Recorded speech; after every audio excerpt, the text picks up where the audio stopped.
हरे कृष्ण सर्वांना. इस्कॉन श्री श्री राधा गोविंद मंदिर पुलेचे अध्यक्ष नामनिष्ठादास प्रभू यांनी सुरू केलेल्या 18 दिवसात भगवद्गीता समजून घ्या या अध्ययन वर्गामध्ये सर्वांचं मनपूर्वक स्वागत आहे. आज आपण शेवटचा अध्याय 18व्या अध्यायाचा अभ्यास करणार. अध्यायाचं नाव आहे मोक्ष संन्यास योग, म्हणजे त्यागाची पूर्णता.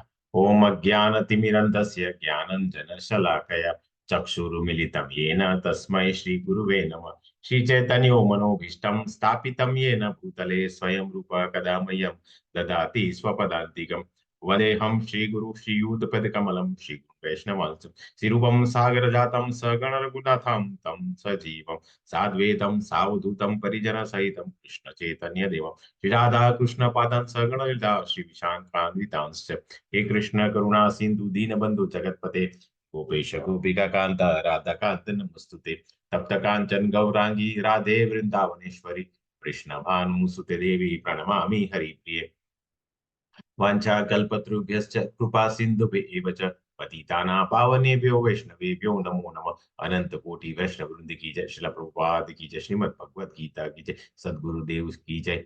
नमो विष्णु पादाय कृष्ण पृष्ठाय भूतले श्रीमदे जय पताका स्वामी नमः. नमः आचार्य पदाय निताय कृपा प्रदाय ते गौर कथा दाम दया नग ग्राम नमो विष्णुपदाय कृष्ण पृष्ठा भूतले श्रीमते भक्ति वेदांत स्वामी. नमस्ते सरस्वती देवी गौरवाणी प्रचारी निर्विश शून्यवादी पाश्चात्य देशतारी. जय श्री कृष्ण चैतन्य प्रभु नित्यानंद श्री अद्वैता गदाधर शिवासादि गौर भक्त. हरे कृष्ण कृष्ण कृष्ण हरे हरे हरे राम राम राम हरे हरे. हरे कृष्ण सर्वांना पुन्हा एकदा स्वागत आहे. आजच्या 18व्या अध्याय सुरुवात करण्यापूर्वी मी श्री श्री राधा गोविंद मंदिर कुलेचे अर्चक श्री श्री राधा गोविंद यांच्या चरणी माझा सादर नमस्कार, सादर साष्टांग दंडवत प्रणाम करून त्यांचा आशीर्वाद, त्यांचा अध्यायाची सुरुवात करणार.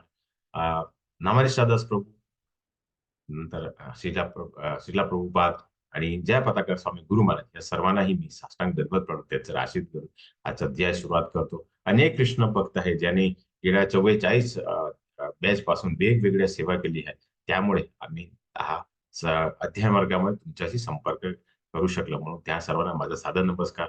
मराठीमध्ये मला ज्याने पुढाकार दिला असे माझे अन्वया माताजी, मनीषा माताजी, पूजा माताजी, ललिता माताजी आणि मुक्ता माझ्या माताजींना ही माझा सादर नमस्कार.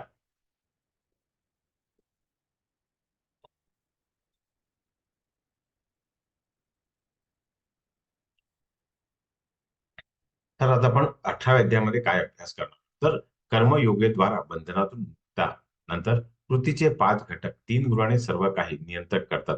वर्णश्रम धर्माद्वारा शुद्धीकरण, ब्राह्मण प्लॅटफॉर्म म्हणजे गोपनीय गान, शुद्ध भक्ती, कृष्ण भावनेत वावरणे आणि निष्कर्ष.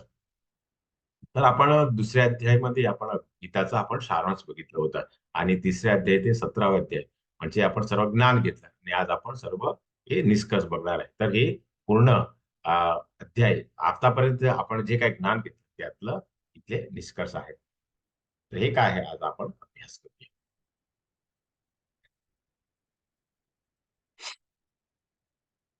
तर अर्जुनाने म्हणाला की हे पराक्रमी मला संन्यासचा उद्देश म्हणजे त्याग आणि संन्यास जीवनाचा उद्देश समजून घ्यायचा आहे. हे केशी राक्षसा संहार करणार इंद्रियाचा स्वामी. तर इथे भगवंताला अर्जुनाने 2 नावाने संबोधन केले आहे. पहिलं नाव आहे केशी केशी केशी राक्षसा संहार म्हणजे केशी नंदन आणि दुसरा इंद्रियाचा स्वामी. इंद्रियाचा स्वामी म्हणजे ऋषिकेशा. तर या 2 नावाचं संबोधन करण्याचा पाठीमागा हा उद्देश आहे की भगवान श्रीकृष्ण आपले सर्वांचे नियंत्रक आहे, इंद्रियाचे स्वामी आहे. म्हणजे आपल्यामध्ये जे काही इंद्रिय आहेत त्याचे जे नियंत्रण करतात. आणि दुसरं भगवान श्रीकृष्णाने अर्जुनचा सारथी म्हणून त्याची सेवा दिली. म्हणजे त्यांचे जे रथाचे जे घोडे होते, आपल्याला अभ्यास केला होता की आपल्या आपल्याकडे 5 इंद्रिय, 5 वेगवेगळे घोडे असतात जे वेगवेगळ्या दिशाने धावू शकतात. तर त्याच्यासाठी नियंत्रण काय म्हणजे त्याच्यावरती नियंत्रणासाठी कोण इंद्रियाचा स्वामी पाहिजे. तर अर्जुनाची वेगवेगळे इंद्रिया होती आणि त्यालाही वेगवेगळ्या त्याला ही समस्या होती की कुठे कोणाला मारायचं, कोणाला सोडायचं, त्याग करायचा, युद्ध करायचं. हे सर्व त्यांनाही प्रश्न पडले होते. आपण पहिल्या अध्यायामध्ये आज आपण त्याचे प्रश्न मांडले होते अर्जुनाने. तर इथे आता त्याचं नियंत्रण केलं पाहिजे म्हणून इथे त्याने ऋषिकेश म्हणून भगवान श्रीकृष्णाला संबोधन केलंय. दुसरं त्याने केशी, आता तुम्ही दुसऱ्या चित्रामध्ये बघू शकता, तर केशी नावाचा एक असुर होता. त्याने एका मोठ्या घोड्याचा त्याने एक अवतार घेतला होता आणि त्याचाही भगवान श्रीकृष्णाने वध केला होता. म्हणजे आपल्या मनामध्ये जे काय आपल्या डोक्यामध्ये जे काही संशय असतात, त्याचाही कुठेतरी अर्जुनाने भगवंताकडून प्रश्नाचे उत्तर पाहिजे होतं. म्हणजे त्याचा संहार केला पाहिजे. म्हणून त्याने इथे 2 नावाने भगवंताला संबोधित केलं आहे. ऋषिकेशा म्हणजे इंद्रियाचे स्वामी आणि दुसरा असुर म्हणजे आपले वेगवेगळे विचार जे असतात, आपले जे फाटे असतात, त्याचाही कुठेतरी वध केला पाहिजे. म्हणून केशीनंदन असं अर्जुनाने भगवंताने संबोधित केलंय आणि त्याने विचारलं की मला संन्यासचा उद्देश म्हणजे आपण जर त्याग केलं, संन्यास ग्रहण केलं तर आणि संन्यास जीवनाचा उद्देश समजून घ्यायचा आहे. तर हे 2 प्रश्न आहेत. त्याच्यावरती भगवान काय उत्तर देतात, हा ते आता आपण अभ्यास करूया. परमपुरुष भगवान म्हणाले, "भौतिक इच्छाद्वारे आधारित क्रियाने त्याग करण्यात याला महान विद्वान लोक त्यागयुक्त जीवनक्रम म्हणतात." म्हणजे संन्यास आणि सर्व क्रियाचा परिणाम सोडून देण्याचा याला ज्ञानी म्हणतात त्याग. म्हणजे जेव्हा आपण भौतिक इच्छेद्वारे जे काही आपण क्रिया करतात आणि जेव्हा त्याग करतात भौतिक इच्छामध्ये, तर तेव्हा तो काय होतो, तो विद्वान लोक त्याला अ, संन्यास म्हणतात आणि जेव्हा सर्व क्रियाचा परिणाम म्हणजे आपण जे काही क्रिया करतात, जे काही निष्काम कर्म करतात, हे सर्व आपण जर सोडून दिलं, आपण जर त्याचा जो फळ आहे, त्याचं सोडून दिलं, तर त्याला ज्ञानी लोक संन्यास म्हणतात. त्याला त्याग म्हणतात. तर जेव्हा आपण भौतिक इच्छामध्ये जेव्हा आपण सकाम कर्म करतात, सकाम कर्म भौतिक इच्छेद्वारे आधारित क्रियेचा त्याग करतात, जे काही आपण कर्म करतात, त्याला जेव्हा आपण त्या भौतिक इच्छामध्ये, तर तेव्हा संन्यास म्हणतात आणि सर्व क्रिया जे काही आपण क्रिया करतात, ते सर्वांचा जेव्हा आपण सोडून देतो, परिणाम सोडून देतात, तेव्हा त्याला त्याग म्हणतात. तर संन्यास आणि त्याग हे भगवंतांनी या 2 प्रश्नाचं उत्तर दिलेलं आहे. पुढे भगवान म्हणतात, काही विद्वान लोक असे घोषित करतात, की सर्व प्रकारची फलदायी कृती दोषपूर्ण म्हणून सोडून द्यावीत. तरी इतर ऋषी म्हणतात, की त्याग, दान, तपस्या कधी सोडू नये. तर आपण काल परवाच्या दिवशी आपण अभ्यास केला होता, की 3 प्रकारचे त्याग असतात, 3 प्रकारचे दान असतात, 3 प्रकारची तपस्या असतात, 3 प्रकारचे यज्ञ असतात. तर इथे भगवान म्हणतात, की विद्वान लोक जे म्हणतात, की हे 3 जे आहे त्याग, दान आणि तपस्या ही कधी सोडू नये. आपण भौतिक जगामध्ये राहतो तर हेच 3 गोष्ट तर आपल्याला नेहमी करायचीच असते. त्याग, दान आणि तपस्या. त्याच्यावरती आता आपण एक सुंदर असा कथाचा आपण श्रवण करूया. पुढे बघ ह्या श्लोकामध्येच म्हणतात, की त्याग, दान आणि तपश्चर्या ही कृत्य सोडू नयेत. ते केले पाहिजेत. खरंच त्याग, दान, तपश्चर्या महान आत्माचा देखील शुद्धी करतात. तर इथे तुम्ही चित्रामध्ये बघू शकता. तर एका वेळी महादेव माता पार्वती यांचे अ, वडील दक्ष प्रजापतीने एका यज्ञाचं आयोजन केलं होतं आणि त्यावेळी त्याने आपली आपली मुलगी माता पार्वती आणि आपले जावई महादेव यांना आमंत्रण दिलेलं होतं. परंतु ज्यावेळी माता पार्वतीनं कळलं, की त्याच्या वडिलांनी एक यज्ञाचं आयोजन केलं होतं, तर त्यावेळी त्याने आपले पतींना सांगितलं, की "मी तर माझ्या घरी माझ्या वडिलांकडे जाते. कारण माझ्या घरात जर कुठेतरी यज्ञ असेल, तर मला निमंत्रणची गरज नाही. कारण माझ्या वडिलांकडे मला कुठल्याही निमंत्रणाची गरज नाही. मी तिकडे जाऊ शकतात. मला न दिलं तरी मला असं वाटतं, की मला जावं लागेल. जायचंच असेल. म्हणून ती तिकडे यज्ञामध्ये जातात. तर तिथे यज्ञामध्ये जाऊन बघतात. ते सर्व जे वेगवेगळे ऋषी-मुनी आहेत, देवी-देवता आहेत, ते सर्वांना आसन दिले आहे. पण कुठेतरी त्यांच्या पती महादेवला कुठे त्याने आसन की कुठे वेगळं स्थान दिलेलं आहे. म्हणून त्यांना राग येतो आणि ते आपल्या शक्तीने ते तिकडे जे अग्नी असते त्यात उडी मारून आपलं जीवन पूर्ण करतात. ज्यावेळी हे सर्व गोष्टी जे रुद्रगण आहेत त्यांना कळतात, तर ते दक्ष प्रजातीचा शिरोच्छेद करून टाकतात. ही गोष्ट जेव्हा महादेवला करतात, तर तिकडे येतात आणि एका बकऱ्याचा डोका हे दक्ष प्रजापतीच्या डोक्यावर हे लावतात, शरीरावर लावतात. तर तेव्हा तेव्हा भगवान विष्णू म्हणतात, की त्याग, दान आणि तपश्चर्या म्हणजे हा जो यज्ञ आहे, तो कुठल्याही काळामध्ये पूर्ण केलंच पाहिजे. म्हणून भगवान म्हणतात, की त्याग, दान आणि तपश्चर्या ही कृती कधी सोडू नये, असं या श्लोकेद्वारा भगवंताने आपल्याला सांगितलं. कारण हे 3 जेव्हा आपण करतात, तेव्हा आपल्या आत्माची शुद्धी होते. कारण आपला जो आत्माचा स्वभाव काय आहे? आपला जो आत्माचा स्वभाव हे शाश्वत आहे. म्हणजे तो आध्यात्मिक आहे आणि हे सर्व आपण जे काही वस्तू सोडून देतात तेव्हा आपल्याला एक आनंद मिळतो. म्हणजे ते त्याग होतं, दान. जेव्हा आपण पैसे देतात, जेव्हा आपण आपण अपेक्षा करत नाही, तेव्हा ती आपल्याला मनामध्ये खूप चांगलं वाटतं आणि तपश्चर्या आहे. तर आपण वेगवेगळ्या मंत्र जाप वगैरे करतो. कुठेतरी भगवानची स्मृती करतात, आराधना करतात. तेही तपश्चर्या एक प्रकारची वेगळी आहे. नामस्मरण करतात. तर हे 3 जर केल्यावरती काय होतं, आपला जो आत्मा आहे त्याला शुद्धी होतं. असं या श्लोकेद्वारा आणि या कथाचा सांगायचा भगवानाने आपल्याला सांगायचा प्रयत्न केलेला आहे. पुढे भगवान म्हणते, ही सर्व क्रिया संलग्न किंवा परिणामाची अपेक्षा न केला पाहिजे. हे पृथा पुत्र ते कर्तव्य म्हणून केले पाहिजे. हे माझे अंतिम मत आहे. तर इथे या श्लोकेद्वारे आणि या इथे चित्रामध्ये भगवंत आपल्याला सांगायचा प्रयत्न केलेला आहे. तर इथे एक कुत्रा पाणीमध्ये पडलेला आहे. कुठेतरी जेव्हा पाऊस असतो जास्त आणि तो वाहून गेलेला आहे. तर इथे कुत्रा हा जो मनुष्य आहे त्याला कुठेतरी काही फायदा होणार नाही. त्याला काही पैसे मिळणार नाही, की त्याला कुठेतरी सोशल मीडियावरती काय मोठा त्याला हे पैसे मिळणार नाही. तरी त्याने काय केलं आहे तर सलग परिणामाची अपेक्षा न ठेवत तेव्हा जेव्हा आपण सर्व जे काही आपण क्रिया करतात, जेव्हा आपण परिणामाची अपेक्षा ठेवत नाही, तेव्हा हे कर्तव्य म्हणून केले पाहिजे. म्हणजे माझं कर्तव्य काय आहे? ते एक जीव आहे.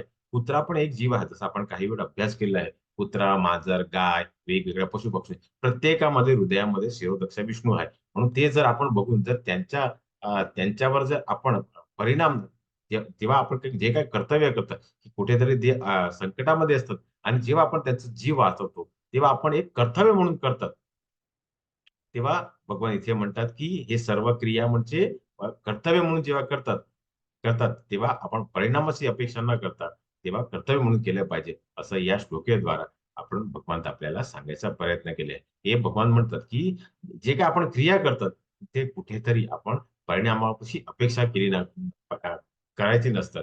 ते फक्त कर्तव्य म्हणून केले पाहिजे. असं भगवंताने अंतिम मत आपल्या क्रियाचं इथे दिलेलं आहे. तर आता आपण जेव्हा 7 श्लोकामध्ये भगवान म्हणतात, जेव्हा आपण निर्धारित कर्तव्य करत नाही, तर त्याच्यामध्ये त्याचं कारण काय ते आपल्यामध्ये एक भ्रम असतं. भ्रम असल्यामुळे काय होतं, आपण त्यावेळी तमोगुणामध्ये असतात आणि जेव्हा आपण निर्धारित कर्तव्य करत नाही, जेव्हा आपल्याला भीती वाटते, की कठीण असतं. जसं आपल्याला कुठेतरी आपण ज्या भौतिक जगामध्ये राहतात, तेव्हा काही अशा गोष्टी असतात, काही असे कृती असतात, जे कठीण असतात आणि आपल्याला करायला भीती वाटते.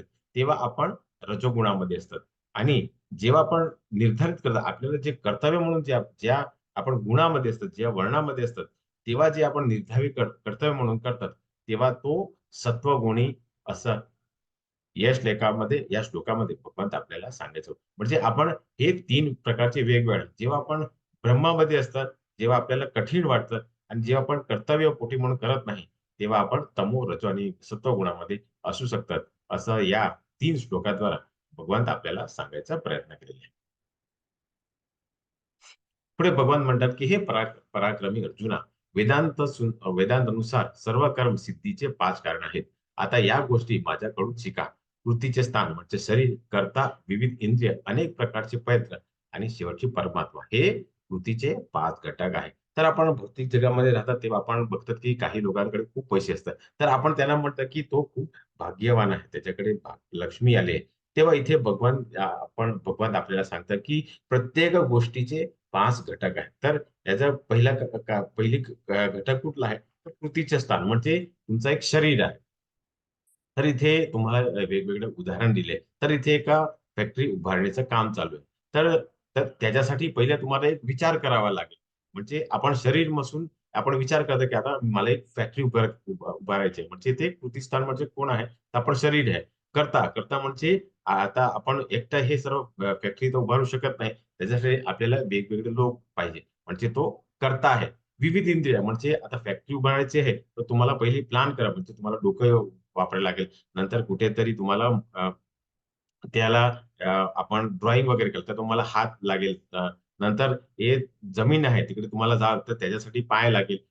नंतर हे जमीन कशी चांगली आहे त्याच्यासाठी आपल्याला डोळे लागेल. तर हे आपली वेगवेगळी विविध इंद्रिय आहे ते लागेल. अनेक प्रकारचे प्रयत्न कारण आता हे जे फॅक्टरी उभारणार आहे, त्याच्यासाठी पहिले आपल्याला हे जो जमीन आहे, त्याला सारखी करावी लागेल. नंतर कुठेतरी जे पहिला आपल्याला सिव्हिल इंजिनिअर लागेल. जो वेगवेगळ्या बांधकाम करतो त्याच्या आतमध्ये मशिनरी टाकली, तो मेकॅनिकल इंजिनियर लागेल.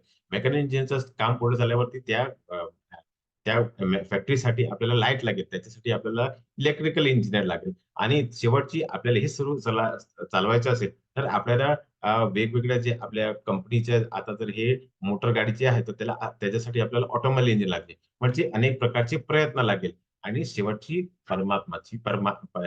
परमात्मा म्हणजे आपण हे जर फॅक्टरी पण उभारली कुठेतरी, आपण सर्व हे केले आहे, परंतु ही फॅक्टरी सुरू होत नाही. आणि भौतिक जगामध्ये आपण काही असं उदाहरण आहे की काही लोकांनी वेगवेगळे मोठे मोठे मॉल व मोठे मोठे बिल्डिंग उभारलेली आहे, परंतु तिकडे कोण राहत नाही. ते त्याला असे काही लोक असे भूत बंगला म्हणतात. म्हणजे जेव्हा शेवटची जी प्रक्रिया म्हणजे जेव्हा परमात्मा आहे त्याची परमात्मा येत नाही तोपर्यंत आपले सर्व जे प्रयत्न आहे ते सर्व त्याचा काय उपयोग होत नाही. म्हणजे जो आपण असं म्हणतो की तो भाग्यवान नाही. त्याच्याकडे परमात्माची संलग्न आहे. परमात्माची परवानगी आहे. त्यामुळे तो त्या त्या गोष्टीमध्ये त्याला यश मिळालं आहे. म्हणजे आपण हे फक्त जे 80% आहे म्हणजे आपलं शरीर आहे, ज्याने आपण करता आहे, विविध इंद्रिय आणि अनेक प्रकारचे प्रयत्न, हे आपल्या हातामध्ये आहे. परंतु जे शेवटचे ज्याला आपण लक म्हणतो, की ज्याला आपण भाग्य म्हणतो, ते कोण आहे? परमात्मा. जोपर्यंत परमात्मा इथे चित्रामध्ये दिलंय, जोपर्यंत परमात्मा आपल्याला हे देत नाही, आशीर्वाद देत नाही, की आपल्याला त्याची हे देत नाही, तोपर्यंत आपल्याला हे यश मिळणार नाही. म्हणजे हे जे 5 वेगवेगळे घटक आहेत, तर ह्याच्यावरती जर आपण भौतिक ह्याचं उदाहरण घेतलं, तर आता थंडीचे दिवस आहे. तर जर तुम्ही आता एसी वगैरे विकायला गेला, ते एसीचा तुम्हाला काही मिळणार नाही. कारण आता थंडी असल्यामुळे कोण जास्त एसी वगैरे वापरत नाही. म्हणजे आता तुम्ही खूप चांगली अशी एसी बनवलं, हे सर्व केलं. परंतु हा योग्य वेळ नाही त्या विकायला. पुढच्या महिन्याला आता जेव्हा आपण एप्रिल की मे मध्ये जेव्हा गरमी असणार, तेव्हा जर तुम्ही चांगलं असं गुंथन करतात आहे, तुम्ही स्वेटर वगैरे किंवा मफलर वगैरे तुम्ही केलं, हे तुम्ही खूप चांगलं केलं. पण त्यावेळी त्याला उपयोग नाही. तर आपण प्रत्येक गोष्टीची एक वेळ असते. त्याच वेळी जर आपण हे विकलं, तर त्याला यश मिळतं. तर हे सर्व काय आहे तर भगवान परमात्माची हे हे आपल्याला आशीर्वाद पाहिजे. तर आपण प्रयत्न अ, आपलं शरीर, कर्ता आणि विविध इंद्रिय हे आपण करू शकतात. पण शेवटची परमात्माची त्याला संधी पाहिजे, तेव्हाच आपण यश मिळवू शकतात. असं हे 5 घटकच्या इथे या 2 श्लोकेद्वारा भगवंत आपल्याला सांगण्याचा प्रयत्न केलेला आहे. तर आपण म्हणतो की तो भाग्यवान आहे. भाग्यवान नाही, त्याने प्रयत्न केले असेल, त्याच्या पूर्वी जन्मामध्येही खूप प्रयत्न केले असेल, पण कुठेतरी त्या जन्मामध्ये त्याला यश भेटलं नाही. म्हणून या जन्मामध्ये आणि आपण 6व्या अध्यायामध्ये अभ्यास केलं होतं, की आपण पहिला, दुसरा की तिसऱ्या टप्प्याचा आपण पूर्ण करून जर 4थ्या टप्प्यावरती आपण पोहोचतो, तर आपण अशा कुटुंबामध्ये जन्माला येतो, जिथे खूपच चांगली अशी भाग्यवान असतं. असं या श्लोकेद्वारा भगवंत आपल्याला सांगायचा प्रयत्न केलेला आहे. तर भगवान म्हणतात, की म्हणून जो 5 घटकाचा विचार न करता स्वतःला एकमात्र करता तो नक्कीच फार बुद्धिमान नसतो आणि आणि गोष्टी अशी आहेत, ते पाहू शकत नाही. म्हणजे आपण हे 5 आपण जे 5 घटक बघितलं, तर त्याचा जे विचार करत तो स्वतः म्हणतो, की ही सर्व मीच केलेलं आहे. तो नक्कीच फार बुद्धिमान. त्याला बुद्धी नाही, कारण त्याला ज्ञान नाही, की हे भगवंताने आपल्याला शरीर दिले. त्याच्यासाठी आपल्याला वेगवेगळ्या कर्ता म्हणून केलं पाहिजे. आपल्या विविध इंद्रियाचा उपभोग केला पाहिजे.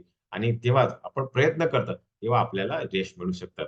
तर इथे चित्रामध्ये तुम्हाला इथे दुसऱ्या श्लोकामध्ये बघा, ज्ञानाची वस्तू आणि ज्ञाता हे 3 घटक कृती प्रवृत्त करतात. इंद्रिय, काम आणि कर्ता हे 3 कृतीचे घटक आहेत. तर हे कुठले आहेत? तर आता हा एक बॉल आहे. तो काय आहे? तर ते एक वस्तू आहे. नंतर त्याला आता इथे जो खेळाडू आहे, त्याला मारायचं. तो काय आपली वेगवेगळी इंद्रिय आहे. म्हणजे त्याने पायाने त्याने उडी मारलेली आहे. तो आपल्या डोळ्याने तो किती स्पीडमध्ये येतो, त्याचा तो हे घेतो, माप घेतो. नंतर आपला तो हात आहे, म्हणजे आपली दुसरी एक इंद्रिय आहे, त्याचा उपयोग करतो. म्हणजे पहिले तो ज्ञान घेतो, तो कितक्या स्पीडामध्ये बॉल येतो, किती उंचीमध्ये आहे, मला किती उंची उडी मारावी लागेल. हे ज्ञान आहे. ज्ञानाची वस्तू आणि ज्ञाता म्हणजे आपले इंद्रिय, काम आणि कर्ता हे 3 वस्तूचे जेव्हा आपण वापर करतो, आपण जेव्हा उपभोग करतात, तेव्हा आपल्याला यश मिळते. तर असं आपण जेव्हा विचारतात, की हे सर्व मी केलं असं होऊ शकत नाही.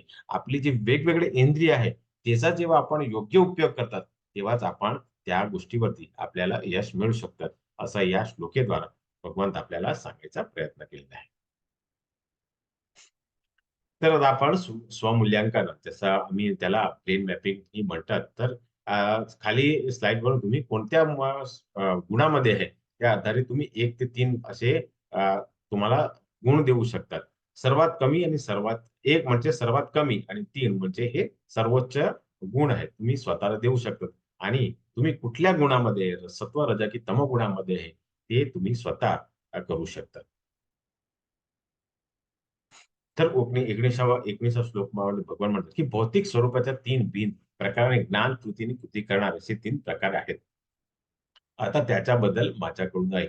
तर 20व्या श्लोकामध्ये भगवान जे ज्ञान ज्याच्या द्वारा सर्व जीवामध्ये एक अविभाज्य आध्यात्मिक स्वरूप दिसून येतो. जरी ते असंख्य रूपामध्ये विभागले गेले असेल, तरी तुम्ही तत्वगुणास्थित असलेल्या समजू शकता. तर जसं मी तुम्हाला सांगितलं, की भगवान तर प्रत्येक जीवामध्ये जेव्हा आपण बघतात, की ते वेगवेगळ्या जीवामध्ये अविभाज्य अविभाज्य आध्यात्मिक स्वरूपाने बसतो. म्हणजे आपण प्रत्येक जे 84 लक्ष योनी आहे, ते प्रत्येक जीवामध्ये जेव्हा आपण बघतो, की तो भगवान श्रीकृष्णाचाच अवतार आहे, अंश आहे, तेव्हा आपण सत्वगुणामध्ये असतात. जे ज्ञानेद्वारा प्रत्येक भिन्न शरीरात एक भिन्न प्रकारचा जीव आहे, ते आपण पाहतो. त्याला रजगुण म्हणजे आपण प्रत्येकामध्ये वेगवेगळ्या आपण हे बघतो, अंश बघतो. तेव्हा आपण अ, रजोगुणामध्ये असतात आणि जे ज्ञानाच्या सहाय्याने सर्वांगीण कार्य जोडले जाते. सत्याचे ज्ञान नसलेले आणि ते अत्यंत तुटपुंजे आहे, ते तमोगुण यामुळे. ज्यामध्ये आपल्याला ज्ञान नाही. जे ज्ञान ज्यांच्या सहाय्याने सर्वज्ञ कार्याशी जोडले जाते. म्हणजे प्रत्येक जे कार्य आहे, त्याच्यामध्ये आपण जोडलेले जाते. आपल्याला ज्ञान असतं. त्याला इथे भगवान तमोगुणी म्हणजे आता तुम्हाला वाटत असेल, की सर्वांमध्ये बीजवान गाय तर तुम्ही 3 देऊ शकतात. नंतर हे शरीरामध्ये भिन्न-भिन्न प्रकारचे जीव आहेत. तर त्याला तुम्ही 2 गुण देऊ शकतात. आणि जर तुम्हाला वाटत असेल, की हे सत्याचे ज्ञान नसेल, तर हे अत्यंत तुटपुंजे आहे. तुम्हाला वाटत असेल, तुम्ही तमोगुणामध्ये आणि तुम्ही स्वतःला 1 अंक देऊ शकता. आता भौतिक स्वरूपाद्वार पद्धतीवर आधारित 3 प्रकारचे क्रिया. तर आता क्रियाचे 3 प्रकार आहेत. तर भगवान 23व्या श्लोकामध्ये म्हणतात, जी क्रिया नियमन केली जाते आणि जी आसक्तीशिवाय प्रेम किंवा द्वेष न ठेवता आणि फलदायी परिणामाची इच्छा न ठेवता केली जाते, तो सत्वगुणी आहे. म्हणजे जो निष्काम कर्म आहे, जे आपण काम करतात, जिथे कुठे आपण फळाची अपेक्षा करत नाही, की आपल्या ज्या गोष्टी करतात त्याच्यावरती आपली आसक्ती नसतात आणि प्रेम आणि द्वेषही नसतात. तेव्हा इथे भगवान तर सत्वगुणी म्हणतात आणि जर तुम्ही असं करत असेल, तर तुम्ही स्वतःला 3 गुण देऊ शकतात. परंतु एखाद्या व्यक्तीने आपल्या इच्छा पूर्ण करण्याकरिता प्रयत्न करून खोटे अहंकार भावनेतून केलेल्या कृतीला रजोगुण म्हणजे फक्त आपण आपल्या अहंकाराला संतोष करण्यासाठी जेव्हा आपण जे काही कृती करतात, काम करतात, कृती करतात, त्याला इथे भगवान तर रजोगुणी म्हणतात. जर असं तुम्ही काम करत असेल, तर तुम्ही स्वतःला 2 देऊ शकता. आणि भ्रमाकापणे शस्त्राच्या अग्नीचा अवलोकन करून आणि भविष्यातल्या बंधनाची चिंता न करता किंवा इतरांच्या होणाऱ्या हिंसाचाराची किंवा त्रासांची चिंता न करता केली ही कृती तमोगुण. म्हणजे जे आतंकवादी आहे, नंतर वेगवेगळे लोक जे अहिंसाचा मार्ग घेतात, तर इथे ते भ्रमकापणे शस्त्राच्या अग्नीने कुठेतरी शास्त्रामध्ये लिहिले नाही, की तुम्हाला वेगवेगळ्या जे लोक आहेत, त्यांची हत्या केली पाहिजे. आपण अभ्यास केला आहे, की सत्तेचं गुंड जिथे अहिंसा आहे, तिथे कुठेतरी अधर्म आहे.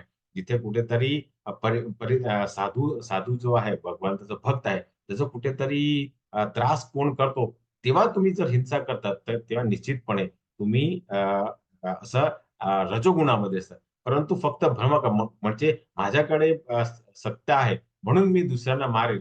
जेव्हा अशा गुणामध्ये तुम्ही जेव्हा कृती करतात, तेव्हा तुम्ही भविष्यातली बंधन म्हणजे काय असतात, आता जे चोर असतात ते चोरी वगैरे करतात. तर त्यांना माहीत आहे, की हे शास्त्राच्या आज्ञाच्या अवहेलन करणं म्हणजे त्यांचा विरोध करतात. त्यांना माहीत आहे, की चोरी केलं हे ते जवळ चांगलं नाही. कुठेतरी भविष्यामध्ये मला पोलीस पकडून मला जेलमध्ये टाकणं. हे जेव्हा आपण कृतीला आपण जेव्हा करतात, तेव्हा आपण तमोगुणामध्ये जे आपण भविष्याची चिंता करत नाही. कारण आपल्या पाठीमागे आपले कुटुंब आहे. आपल्या कुटुंबाला किती त्रास होणार त्याचा विचार न करता जेव्हा आपण करतात, ते आतंकवादी वगैरे असतात. हे सर्व तमोगुणामध्ये असतात. जर असं तुम्हाला वाटतं, की तो तो जो करतो ते चांगलं करतोय, तर तुम्ही स्वतःला 1 अंक देऊ शकता. तर भौतिक स्वरूपाद्वारा पद्धतीवर आधारित 3 प्रकारचे कामगार. तर आता कामगार 3 प्रकारचे असतात. ते इथे आपण अभ्यास करूया. तर जो आपले कर्तव्य भौतिक प्रकृतीशी संगती न ठेवता, खोटे अहंकार न ठेवता, मोठ्या दृढ निश्चयाने आणि इत्साने आणि यश किंवा अपयशाची न डगमगता त्याला सत्व म्हणजे जेव्हा आपण जे काही कार्य घेतात, तेव्हा आपण खोटे अहंकार, आपला अहंकार असतो, की मी हे काम करतो, मी हे ते काम करतो. तेव्हा आपल्याला एक खोटा अहंकार, मोठा दृढ निश्चय आणि उत्साहाने आपण काही लोक असतात, जे सुरुवातीला खूप उत्साह दाखवतात, नंतर शेवटचे त्यांचा उत्साह कमी होऊन जातो. कारण आपण भौतिक जगामध्ये आपण बघतात, की सकाळी जो मनुष्य सकाळी 10 वाजता की 8 वाजता कामावर येतो, तो 12 की 1 वाजता त्याचे जो उत्साह आहे, तो कमी होऊन जातात.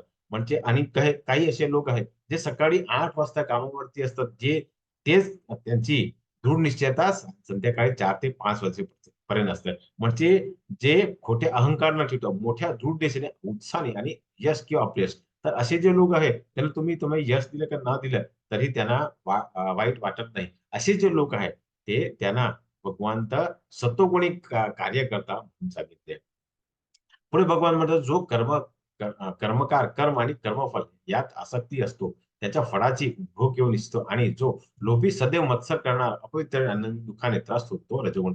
म्हणजे आता आपण भौतिक जगामध्ये राहतो. आता तुमच्याकडे कुठेतरी जमीन आहे, तुमच्याकडे शेत आहे. तर तुम्ही काय करणार? तुम्ही आता एका आंबा लावलेला आहे. तर एका झाड तर त्याच्यासाठी तुम्हाला 15-20 वर्ष कुठेतरी लागेल. तर आता आता तर तुम्ही लावला आणि अ, आता जर नियतीचा तुम्हाला तुमच्यावरती हे चांगलं फळ नसेल आणि तुमचा जर मृत्यू झाला, की तुमच्या वडिलांनी की तुमच्या नातेवाईकांनी कोणी झाड लावलेलं आहे आणि त्यांचा मृत्यू झाला, त्याला फळ नाही मिळालं, तर जर जेव्हा आपण जे काही आता आंब्याचं झाड लावलेलं त्याच्यावरती आपण फळाची अपेक्षा करतात, की 1-2 वर्षांनी त्याचं फळ मिळायला पाहिजे. जेव्हा आपण फळाची उपभोग घ्यायची इच्छा असतात, ते जे लोभी आहे, सदैव मत्सर आहे आणि अपवित्र आनंद दुःखाने त्रास होतो. म्हणजे त्यांना चांगलं आलं की वाईट झालं, तेव्हा ते त्रास होतो, ते दुःखी होऊन जातात. असे जे लोक आहेत त्याला इथे भगवान रजोगुणी म्हणतात. पुढे भगवान जो कार्यकर्ता शास्त्राच्या आज्ञेविरुद्ध सदैव कामात मग्न असतो, जो भौतिकवादी, हट्टी, फसवणूक करणार आणि इतरांचा अपमान करण्यापर्यंत असतो आणि जो आळशी असतो, सदैव उदास असतो आणि विलंब करतो, तो कार्यकर्ता तमोगुणी आहे. म्हणजे जो आपण जेव्हा आपण अभ्यास केला होता, की जो मदिरापान करतात, मांसाहार करतात, हे सर्व काय ते सदैव कामात मग्न असतात. म्हणजे त्याची इंद्रिय भोगा कधी पूर्ण होते. त्यांना वेगवेगळ्या स्त्रिया भोगवायच्या आहेत, वेगवेगळ्या बारमध्ये जायचं असतं, कुठे वेगवेगळ्या सिगारेट ओढायचे असतात.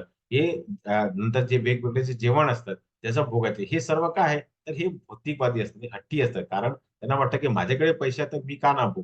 म्हणून ते हट्टी असतात, फसवणूक करणारे असतात. कारण ते आपला जो मन आहे, त्याला कुठेतरी फसवणूक करतात आणि इतराचं आणि जेव्हा तुम्ही भौतिक जगामध्ये राहतात, तर तुम्हीही बघू शकता, तुम्हाला माहीत असेल, की ज्यांच्याकडे पैसे जास्त असतात, ते काय करतात? ते वेगवेगळ्या लोकांचा अपमान करतात. ज्याच्याकडे पैसे कमी असतात, त्यांच्याकडे घर लहान असतात, की त्यांच्याकडे लहान गाड्या असतात. हे सर्वांचे अपमान करतात. असे जे लोक आहेत आणि असे ते लोक आळशी असतात. कारण पैसे असल्यामुळे काय असतं ते काम जास्त करत नाही. कारण त्यांना फक्त भोग भोगायची असते आणि असे जे लोक आहेत ते सदैव उदास असतात आणि त्यांची भांडणं होत असतात. म्हणजे असे जे लोक असतात तिथे इथे तमोगुणी असं या श्लोकेद्वारा भगवंत आपल्या सांगायचा प्रयत्न करतात. म्हणजे जर तुम्हाला वाटत असेल, की तुम्ही अहंकार न ठेवता ही दृढ निश्चयाने जेव्हा कार्य करता, तर तुम्हाला 3 अंक देऊ शकतात. जर तुम्हाला फळाची अपेक्षा जे काही तुम्ही काम करतात भौतिक जगामध्ये, तिथे तुम्हाला जर फळाची अपेक्षा असतात, तेव्हा तुम्ही स्वर्गलोक म्हणाल, तुम्ही तुम्हाला स्वतः 2 अंक देऊ शकतात.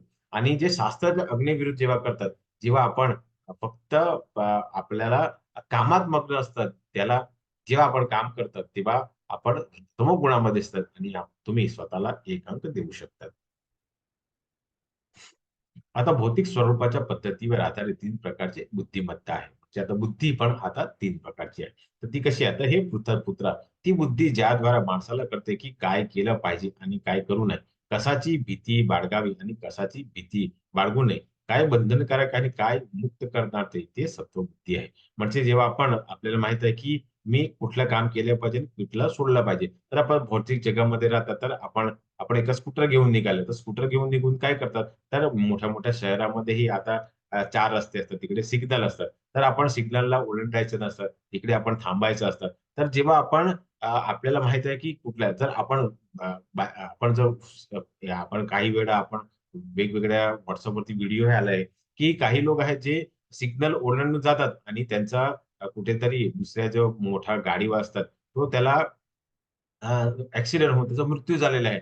म्हणजे जेव्हा आपल्याला माहित आहे की काय केलं पाहिजे आणि काय करू नये, त्यांची जेव्हा आपण अ, जी आपण आपल्या बुद्धीद्वारा आपण जेव्हा आपल्याला कळतं की काय केलं, काय करायचं नसतं.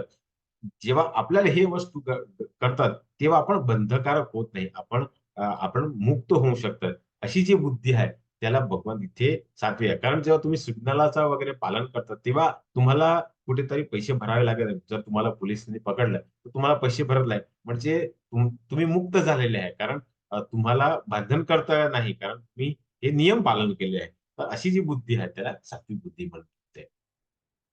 पुढे भगवान म्हणतात, धर्म आणि अधर्म यात भेद न करू शकणारा, करावा कृती आणि करू नये कृती यामध्ये भेद करू शकणार नाही. बुद्धी म्हणजे रजोगुण. म्हणजे त्याला आता नवीन-नवीन शिकलेला आहे गाडी. त्यांना माहीतच नाही की कुठला कृती चांगली आणि कुठली वाईट आहे. तर ह्याच्यामध्ये जो भेद करू शकत नाही, याला इथे भगवान रजोगुणी म्हणतात. पुढे भगवान म्हणतात, जो बुद्धी अधर्माला धर्म मानतो आणि धर्माला अधर्म समजतो, भ्रम आणि अंधाराच्या जाण्यात राहून सदैव चुकीच्या दिशेने प्रयत्न करतो, तो तुम्ही गणूया. तर इथे चांगलं उदाहरण आपण दुर्योधनचं आपण घेऊ शकतात. कारण त्याला माहित होतं की धर्म काय आहे, तरी त्याने अधर्मचा मार्ग घेतला आणि त्याला हां, तो असं म्हणायचा, त्याला असं वाटायचं की मी जे काही करतो तोच धर्म आहे. परंतु तो अधर्मचा मार्ग होता. म्हणजे तो भ्रम होता. कारण असं वाटलं की माझ्याकडे मोठी सेना आहे आणि मी भगवान श्रीकृष्णाची वेगवेगळी सेना घेतली आहे. म्हणजे त्याला भ्रम होता. तो अंधारात होता की त्याला माहित होतं की यांची शक्ती काय आहे? पांडवाची शक्ती काय आहे? आणि त्याने अ, ज अ, तो अ, चुकीच्या मार्गाने म्हणजे चुकीच्या त्याने मार्ग प्रयत्न केले जेव्हा आपण घेतला होता. म्हणजे तो तमोगुणीमध्ये इथे आपण दुर्योधनचं आपण उदाहरण घेऊ शकतो. तर तुम्हाला जर वाटत असेल की तुम्ही अ, अ, जेव्हा तुम्ही शास्त्राचं पालन करतात, तेव्हा तुम्ही बंधनापासून मुक्त होऊ शकता. तर तुम्ही सत्वगुणामध्ये आहे, बुद्धी आहे. तुमच्यामध्ये सत्वगुणी बुद्धी आहे आणि तुम्ही स्वतः 3 नियम देऊ शकता. आणि जेव्हा तुम्हाला कळत नाही की कुठला चांगला रस्ता आणि कुठला वाईट रस्ता आहे.